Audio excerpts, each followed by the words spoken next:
सांगलीच्या महापालिकेनं या पांढऱ्या हत्तीला जोपासल्यासारख्या अशा गाड्या आणलेल्या आहेत। करोडच्या गाड्या आणायच्या आणि ह्या अशा वापरायच्या।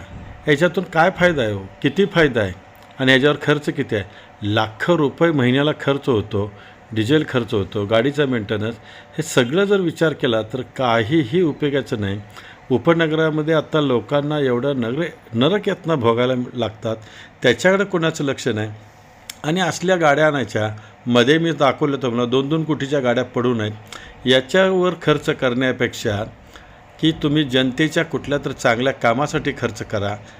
अन्यथा हे काय तुम्ही करताय ते का आपल्याला पसंत नाही। त्यामुळं आयुक्तांनी असल्या गाड्या खरेदी करून या जनतेच्या पैशाची लूट करू नये ही मी विनंती करत आहे। धन्यवाद।